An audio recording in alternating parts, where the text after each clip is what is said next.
When I say it, I get in trouble, so I'm going to let Senator Schmitt say it for me. For the past 15 months, political violence has been a constant fact of American life.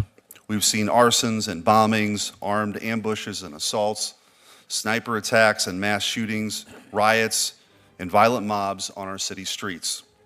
We've seen assassinations, we've seen murder, we've seen death. None of this is random. It's organized, coordinated political terror. The people behind this violence are not common street criminals. They're not driven by money or drugs or gangland turf disputes.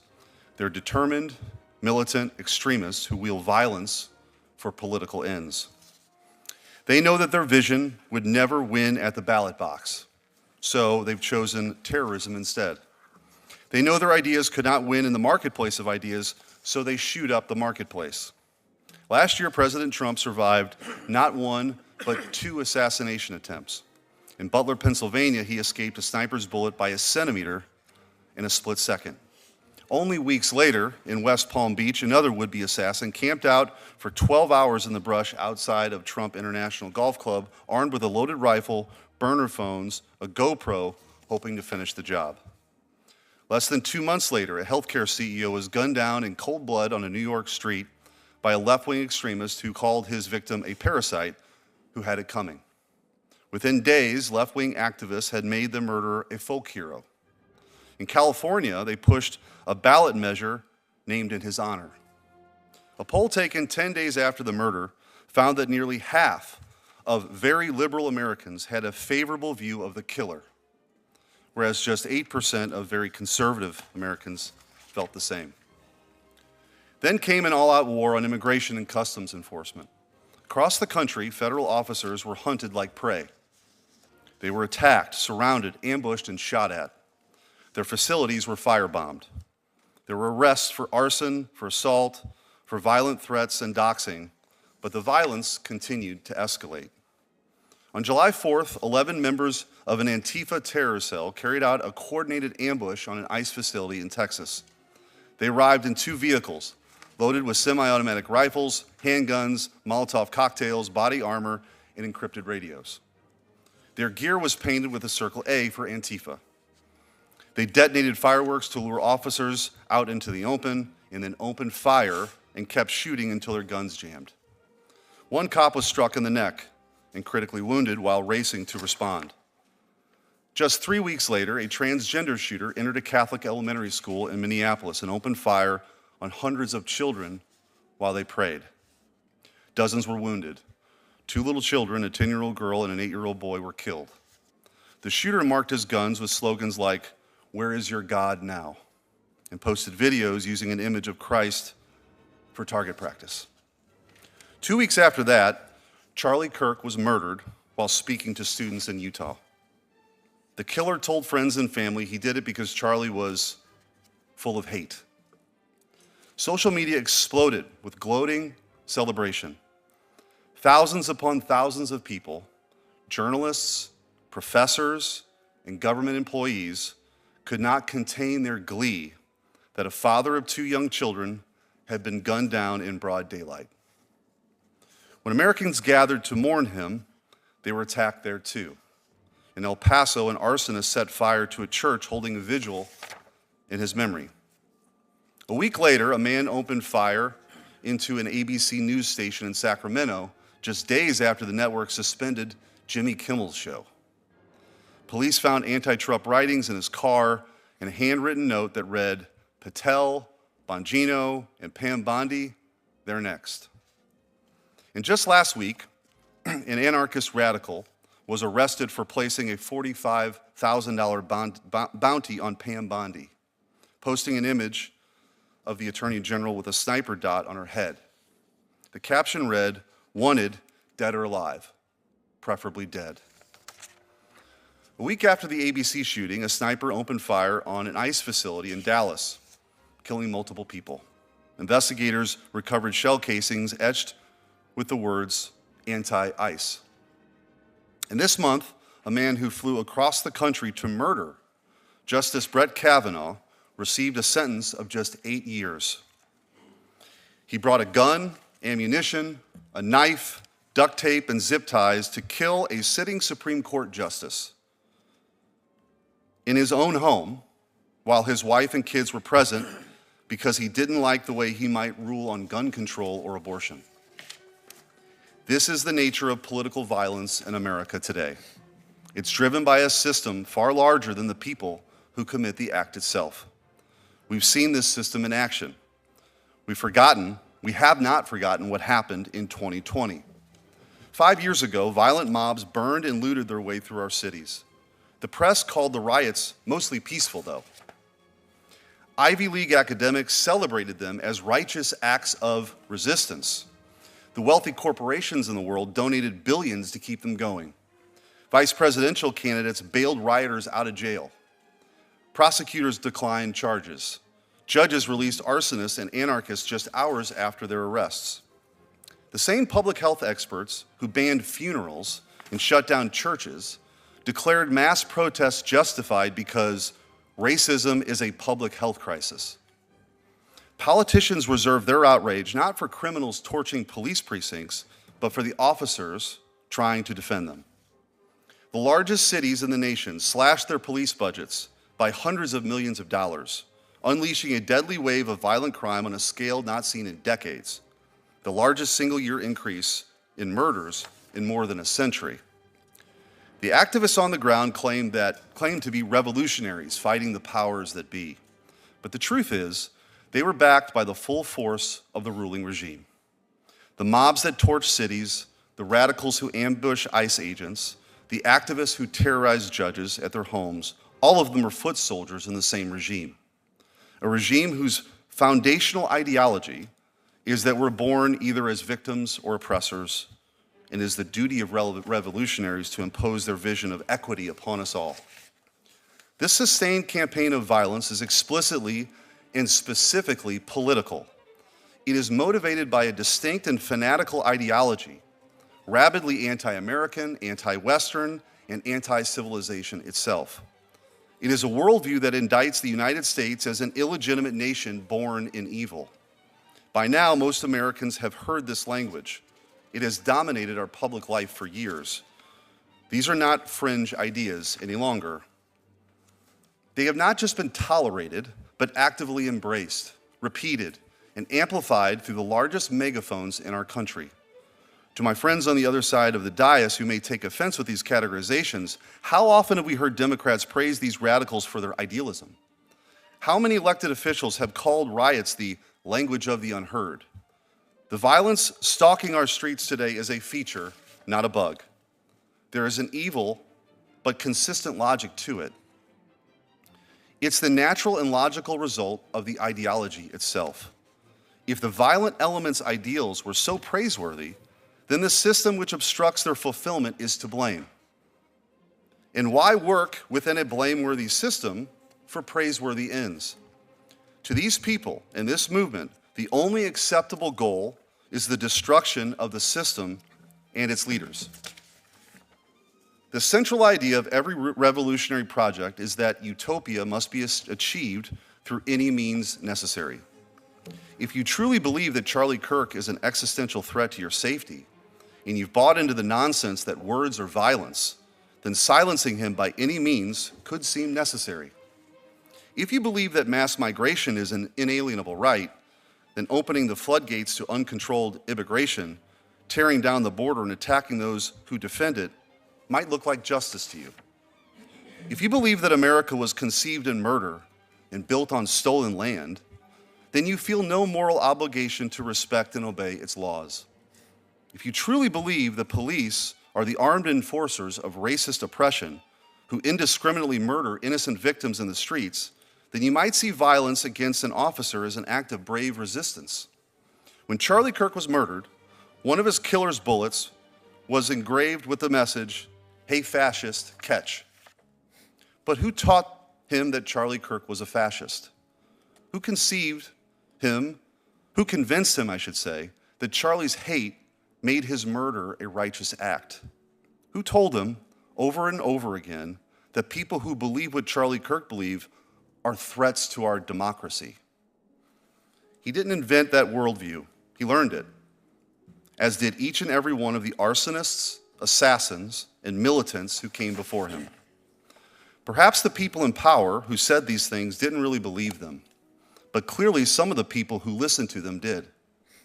And now they are taking those ideas to their final logical conclusion. Enough. We are faced with only two paths. Either we confront this political violence and end it, or it will end us. And I can think of no better person to introduce this topic than the late Charlie Kirk himself. I'm going to show a quick video before we go to the ranking member of him speaking on this precise subject, and I hope everyone would listen closely and heed his warning.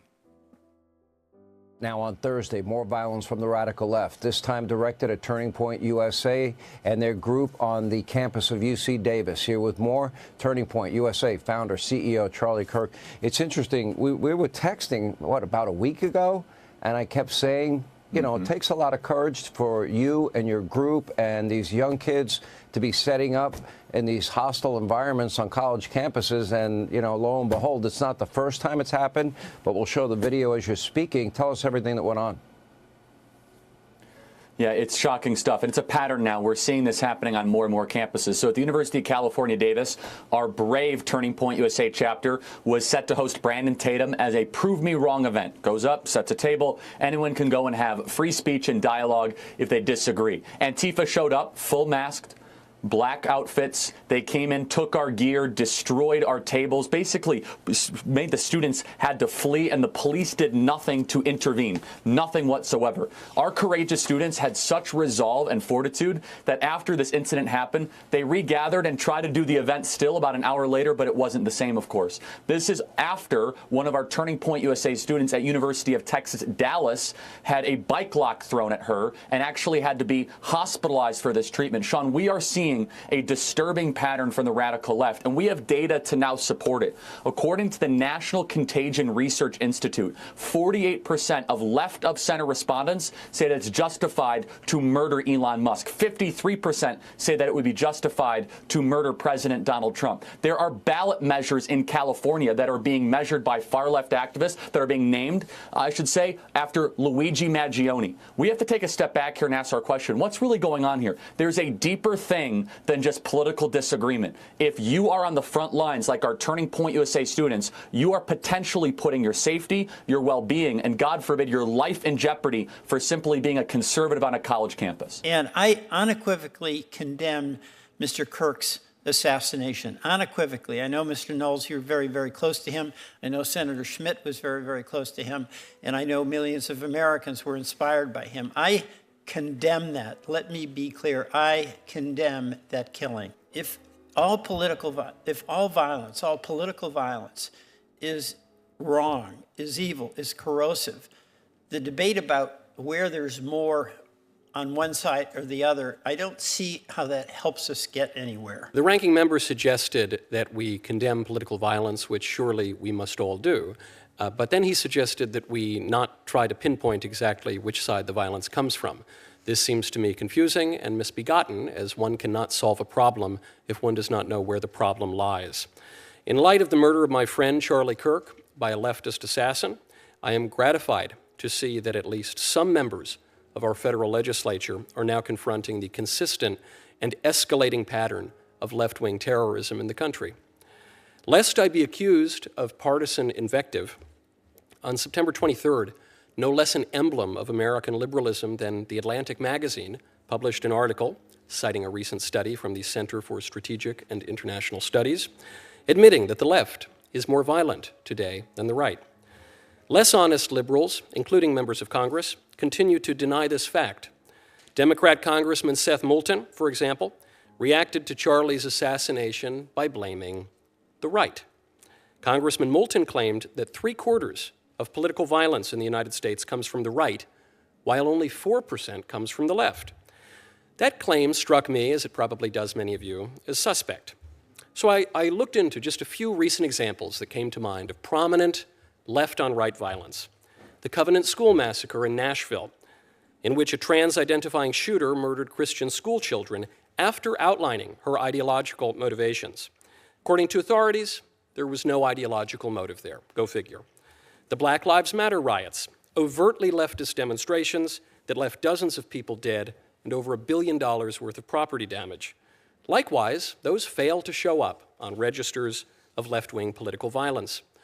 Even an attack by Antifa that targeted me personally, as well as conservative college students for our political views, appeared in official records and data sets as nothing more than obstructing law enforcement. It turns out the left commits relatively little political violence when you don't count the political violence that the left commits. I am here today to speak about that single illustrative incident. On April 18, 2023, I was invited to participate in a debate at the University of Pittsburgh on the topic of transgenderism. Before the debate, several hundred left-wing protesters gathered outside the Student Center, many dressed uniformly in black with face coverings. They lit the street on fire while burning me in effigy with a little Hitler mustache painted on my face. All because I hold the view, as most Americans do, that men cannot become women. Buildings in the area were placed on a soft lockdown. As the Pittsburgh Bureau of Fire put out my burning effigy, an Antifa operative named Brian DePippa, hiding behind his wife, Crystal, rolled 2 smoke bombs under police barricades. Attendees scattered while demonstrators chanted, "Fascists go home." DePippa then threw a lit firework into a group of police officers protecting the building. The explosion injured several officers, including severe and life-altering injuries to a female officer. The debate was forced to end early after campus police determined that the protests outside were becoming even more destructive. The campus issued a safety emergency notification. Despite popular efforts to deny the existence of organized left-wing terrorism, Brian and Crystal DePippa were not merely 2 citizens protesting a speaker with whom they disagreed. Things just got a little out of hand. No. They are members of an extremist cell, a cell that meets at an anarchist bookshop, the sort of venue that operates as training grounds for left-wing terror attacks. Brian DePippa repeatedly set off TSA screeners for explosive material on his body. The Torch Antifa network has claimed the DePippas as members and raised money for them through a tax-exempt nonprofit organization. Imagine. Thanks to a courageous FBI agent who happened to be on the scene, the Department of Justice was impelled to bring charges. Unfortunately, our justice system gave them only a slap on the wrist. I think we should all be able to agree that throwing an explosive at a group of people is no mere minor indiscretion. That is a very serious crime. That's attempted murder, the kind of crime that merits life in prison. Instead, our justice system sentenced Brian DePippa to minimal jail time for obstructing law enforcement. His wife got off with probation. The federal government must act now to stop the consistent and accelerating trend of leftist terrorism. For a legislator to deny the threat and neglect the remedy might once have been chalked up to ignorance. Today, it is nothing less than complicity. Thank you. Mr. Knowles, I want to start with you. You're not going to have any bigger proponent of free speech than me, given especially what I did in my last job and this one. I believe in it wholeheartedly. I think it's the First Amendment is the beating heart of our Constitution. But what we're really talking about here is conduct, of course, violent conduct. And you've talked about you can't really have this competition in the marketplace if the marketplace is being destroyed and shot up in many instances. How do we get at this problem? What's the road forward in your view? We might be able to find a little bipartisan agreement if we acknowledge something that both parties at different times have acknowledged, which is that marketplaces of ideas or any other kind of marketplace only function when there are rules and when we abide by those rules. You can't have a marketplace if bandits keep shooting up the marketplace.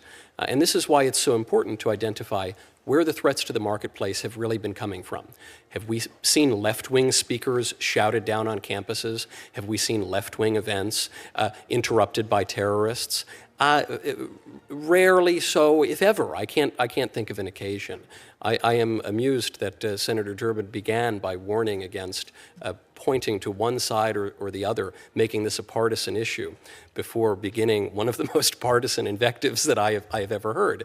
But I'm not even opposed to a partisan invective here, because I think it is very important that we identify where the threats are. I think any honest Democrat even would have to acknowledge, as the Atlantic magazine did, as even CSIS has acknowledged, that the threats today to the free marketplace of ideas come from the left. And so, in order to restore the open marketplace of ideas, the healthy exchange of ideas, essential to our self-government, we must regulate where the problem is. And today, the problem lies on the left. Thank you. Mr. Wolf, I want to ask you, and thank you for your service.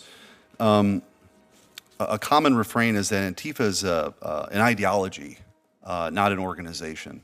Could you talk about, in your experience, how that is complete and utter nonsense, that this is actually a pretty well-coordinated organization with safe houses and money that's laundered internationally, quite frankly, not just domestically?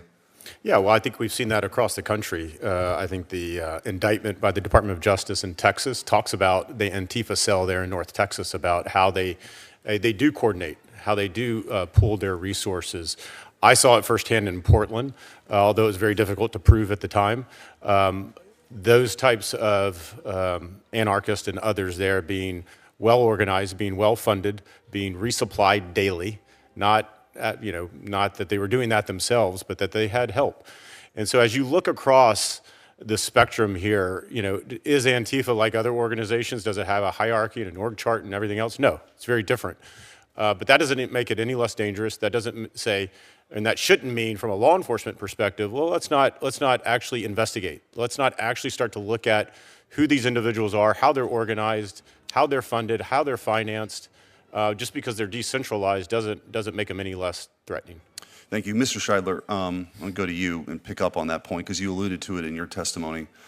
Understanding what Antifa is and its connections and organization, what are some suggestions you might have of how we could get at this problem of this radical organization hell-bent on destroying America? I mean, this is their stated mission. How do we get about that? Well, I'm a firm supporter of the President's recommendation to target Antifa as a foreign terrorist organization. There are a number of Antifa organizations that operate across Western Europe and Latin America, which would be justified, we would be justified in designating as a foreign terrorist organization. There are also a number of networks which provide material support, including the one that I mentioned in my testimony, and that is a very common method in which Antifa receives support. Much like, for example, Islamic State or Al-Qaeda, where they host media outlets like Dabiq and Inspire, which will give you both ideological instructions as to how to become Antifa, what you need to believe and how you need to believe it. They also provide instructions on what you should do if you wish to be Antifa, including how you should organize, how you can avoid arrest, what encrypted apps to use, what websites to use. They'll also provide instructions on how to destroy critical infrastructure, including 5G wireless communications, and how to derail trains.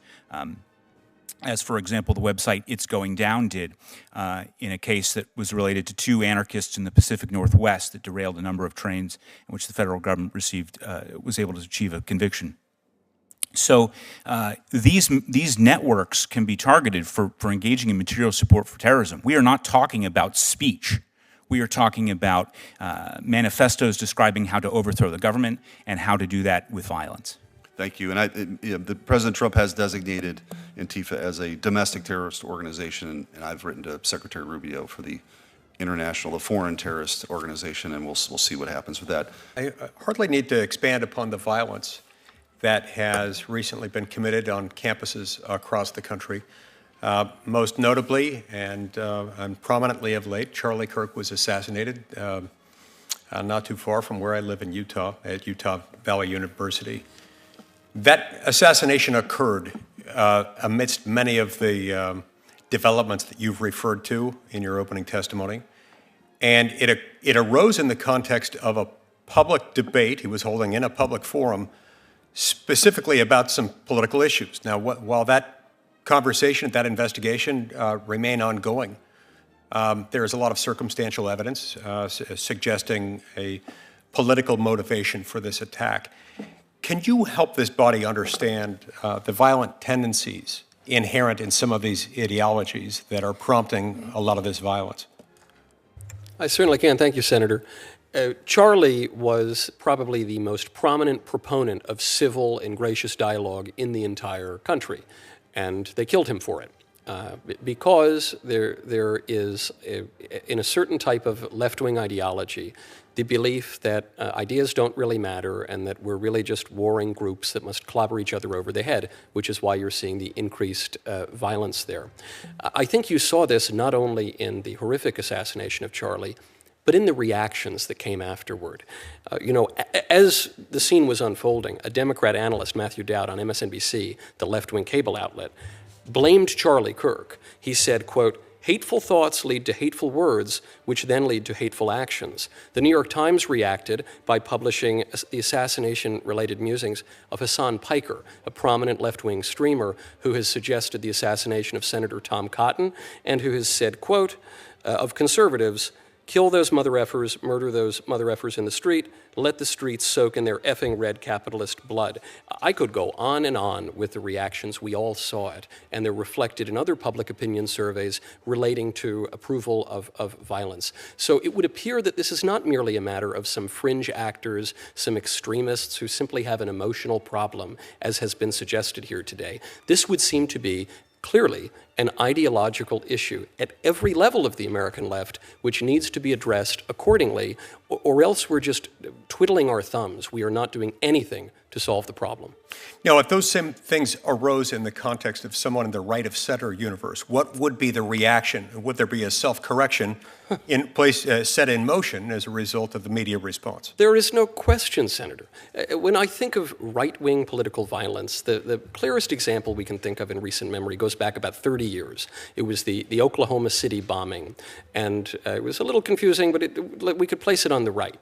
What would happen after an attack like that? It was uniformly condemned on the right. That is true any time there is some fringe attack, a shooting, and yet, on the left, what happened after President Trump came within 1/20th of an inch of being assassinated? You saw jokes, you saw minimizations, you saw comments throughout social media saying maybe we'll get him next time. What happened after Charlie's assassination? We could be here all day reading the excuses and the celebrations from normal and even mainstream figures on the left. There is no equivalence whatsoever. If we're to solve the problem, we have to acknowledge that. There are a few tells that go along with it, perhaps without some of these people realizing it. Every time someone refers to a conservative, it's always far right. I don't ever hear the same publications using the term far left to describe someone who believes deeply and fairly consistently in the political ideology of the Democratic Party. But far right is the consistent mantra going the other direction. It almost seems like an homage to ad Hitlerum, and the frequent invocation of ad Hitlerum attacks tend to prompt other Operation Valkyrie moments. And perhaps that's some of what's behind the 55% figure that you referred to earlier. Now, you are someone who gets around to a lot of college campuses. You do a lot of public speaking. How has this impacted you personally, and what measures have you had to take, if you're comfortable sharing some of that with us, to ensure your own personal safety when all this is happening? We have dramatically had to increase security, of course. And there is appropriate concern, the kind of concern that one would never have on the left because they don't face any threats on college campuses. College campuses are key, though, here, Senator, because when some fringe right-winger does something awful, he's castigated, thrown into prison, as he should be. When a fringe left-winger commits terrorist attacks, sometimes he's given university positions, as happened with the Weather Underground, an organization which blew up part of this very building, and they were rewarded with sinecures at universities. For you and for others in the movement, this means that it's more expensive. Yes. And from a personal security standpoint, a preserving your own life standpoint, far more risky than it would be for someone else. I can't help but wonder whether that is a feature and not a bug. Thank you. Thank you. It's also worth noting that a member of the Weather Underground, Bill Ayers, actually hosted Barack Obama's first fundraiser when he ran for state senate. Mr. Knowles, I do want to come to you, and it is wonderful to have you here with us today, and we appreciate that you're a Nashville resident have been there for several years now, and I want to return to the topic of the assassination of Charlie Kirk. And one of the things that was quite disturbing to me was quotes that came from activist professors.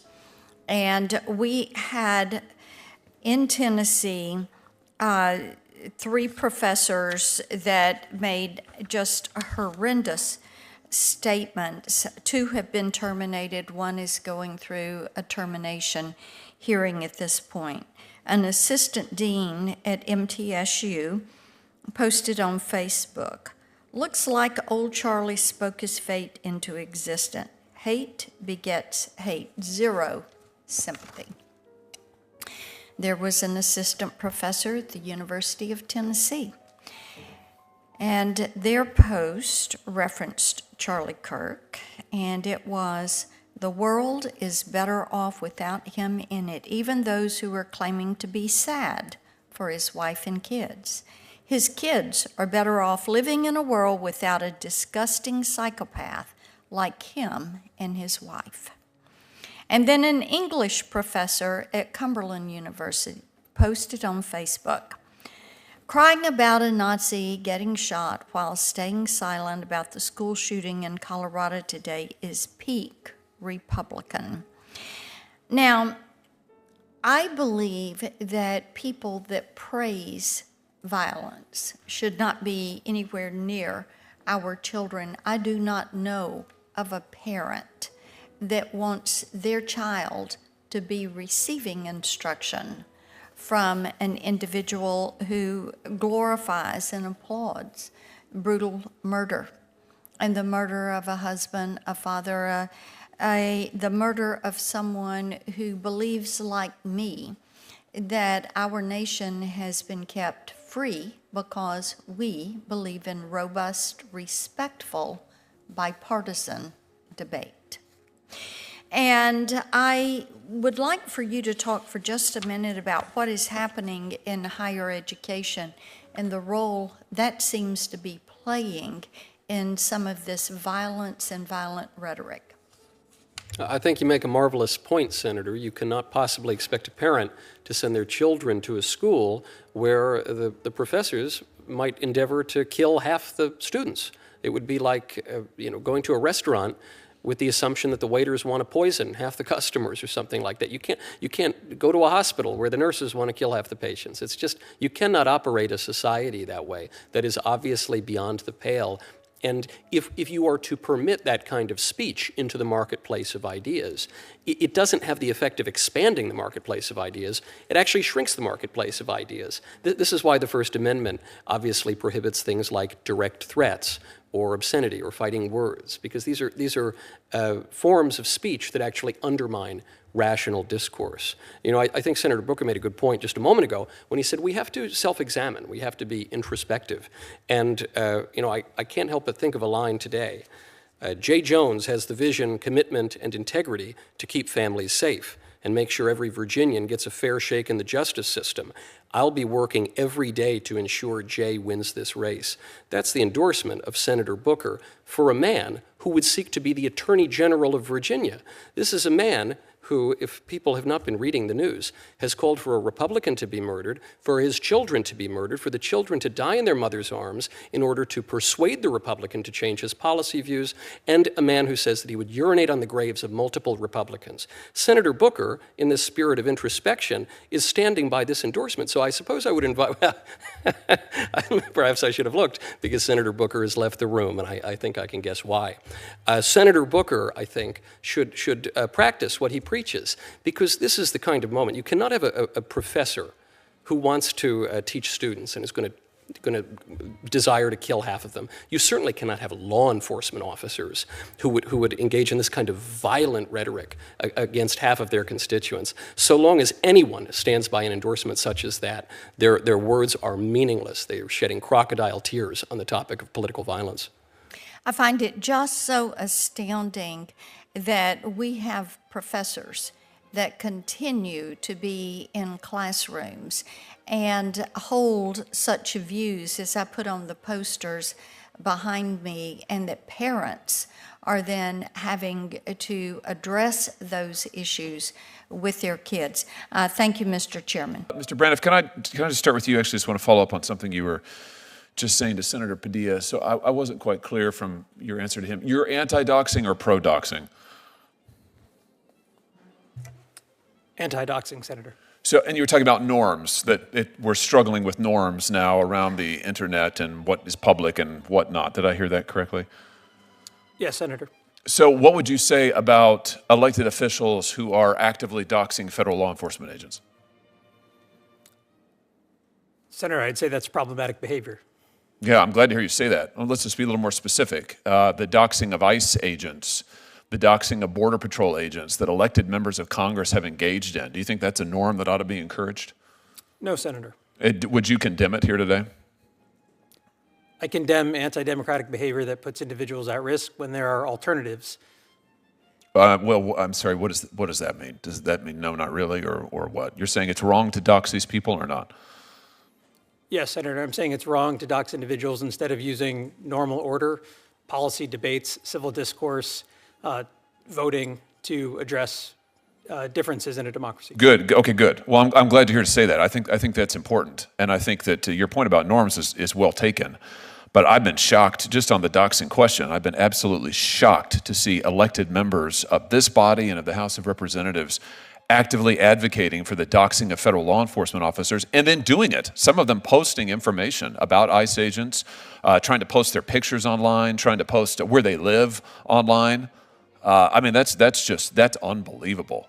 And I don't want that to happen to anybody. Judges, sure, but let's start with our federal law enforcement who are out there doing a terrific job and literally putting their lives on the line. I think of our brave police officers, there's some in this room here who currently are not getting paid, by the way. It's the idea that these folks would be doxxed is, I think, just unbelievable. I would plead with my colleagues on the other side of the aisle to stop this. Mr. Knowles, while I've got you here, welcome. Great to have you here. Can we just drill down a little bit on the political violence question and maybe just do even a little more truth-telling? Because I feel like we talk about political violence generally. We talk about violence against conservatives generally, but let's just be real specific. A lot of the violence that we're seeing is actually against people of faith, and more particularly, it's against Christians. Isn't that fair to say? That's certainly fair to say, Senator. I mean, Charlie Kirk, what he said just a month before his death, and I heard it, he said it to me. I mean, Charlie was a friend. I knew him for almost a decade before his assassination. What he said was the legacy he wanted to leave was a legacy of faith. What he wanted to be known for was his faith in Jesus Christ. And I thought he was just incredibly bold about saying that publicly all the time. You know, when he could be talking about politics, and sure, he talked a lot of politics, of course, but what he really talked about was his faith.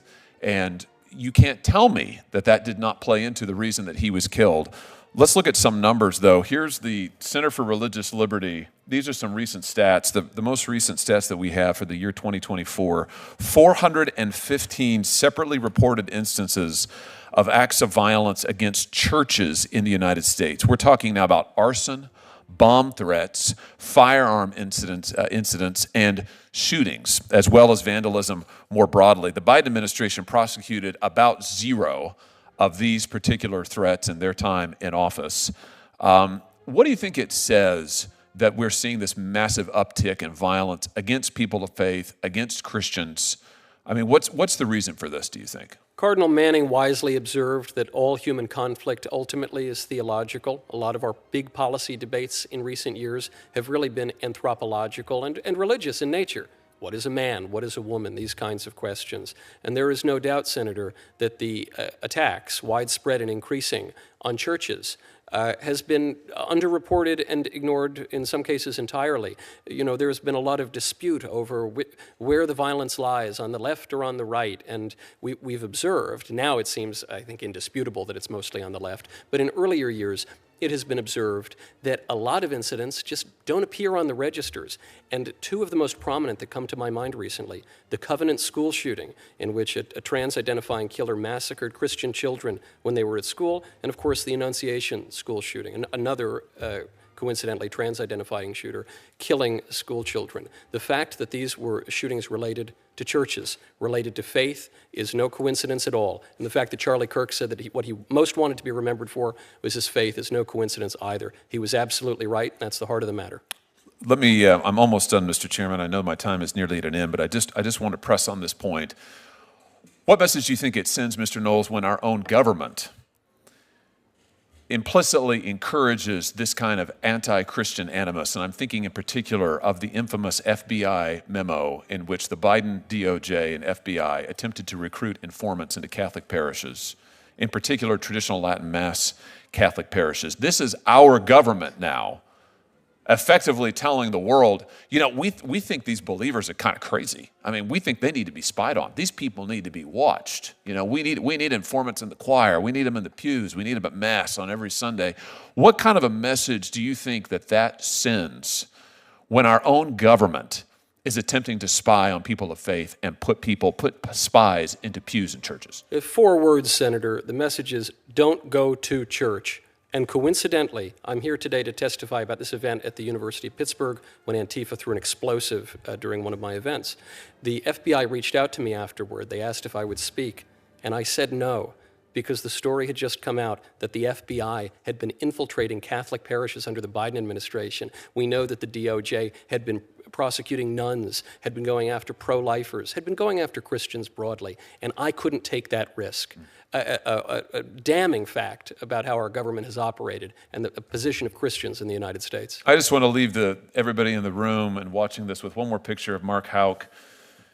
Speaking of pro-lifers, Mark Houck is a devout Christian, believes in the right to life of every American. Here he is with his beautiful family. Our own government sent an FBI SWAT team to this man's door at 5 in the morning to arrest him with guns drawn in front of his children. He was later acquitted, I might add. They charged him with ridiculous crimes that would amounted to essentially praying in front of an abortion clinic. I think it's time for our government to do some soul searching. You talk about soul searching that needs to go on. How about the fact that our own government in the last 4 years used the FBI against pro-lifers, used the FBI against Christian parents, attempted to recruit spies into Catholic churches? When our government is doing this, is it any surprise that we see deranged lunatics out there shooting people like Charlie Kirk? Thank you, Mr. Chairman. Senator Cruz. Thank you, Mr. Chairman. Welcome to each of the witnesses. Mr. Knowles, welcome to the swamp. I will say I'm very confused being in a room with you and there are no cigars and no scotch. I cannot recall the last time that transpired. I appreciate the testimony of everyone here. The topic we're considering is, I think, of exceptional importance. There is an epidemic of politically motivated violence. And the politically motivated violence in this country is overwhelmingly emanating from the left. We saw that during the Black Lives Matter and Antifa riots across the country as cities across America burned. We saw that during the anti-Semitic protests on college campuses, as Jewish students in particular were threatened and feared for their lives. We saw that with the pro-open border riots in Los Angeles and other cities. And we saw that tragically with the murder of Charlie Kirk, someone who was a good friend to many of us and an extraordinary leader. Mr. Knowles, you too were targeted on a college campus. What does it say about the state of our universities that holding a debate on a public campus now requires police barricades, bomb squads, and body armor? My question is, what are the universities for? Aren't the universities for educating students? Aren't the universities for pursuing truth? If the universities are not advancing those goals, as manifestly they are not, then I think we need to strongly consider defunding those universities. I think we need to strongly consider not sending our children to those universities because they have been perverted against their very purpose. And this is so apparent in much of the left-wing discourse. To me, it seems, hearing even mainstream Democrats on this, that for them, their violence is speech and our speech is violence. There was no more gracious or generous or charitable debater on college campuses than Charlie Kirk. He always endeavored to hear out the other side, to steelman their arguments, to give them the benefit of the doubt, and he was killed for it. He was killed for ideological reasons, and that has to be an inflection point. And as far as I'm concerned, if the universities and the political order cannot shore up a healthy marketplace for debate, they're useless. Look, I think you are absolutely right. I think our universities are failing profoundly in that regard. At Columbia University during the anti-Semitic protests, the Orthodox rabbi on campus sent an email to the Jewish students on campus and said, "Do not come to campus because the university cannot and will not protect you." That is a fundamental abdication of their most essential responsibility, which is to protect their students. And Columbia refused to protect them because ideologically they sided with the violent protesters. And let me ask, the attack on your event, was that a spontaneous protest, or was it organized, planned, and well-funded? It was the latter, Senator, and we can point to the specific networks, we can point to the anarchist bookshops, we can point to the email addresses for the tax-free, nonprofit organizations that were funneling the donations to these people. This is organized left-wing crime. I'm not the only person who noticed in the anti-Semitic protests that the tents all matched. There is real money. There is real money, and it is many of the same networks, unfortunately, whether they are open border radicals, whether they are anti-capitalist communists, whether they are jihadists. The funding is steady and significant.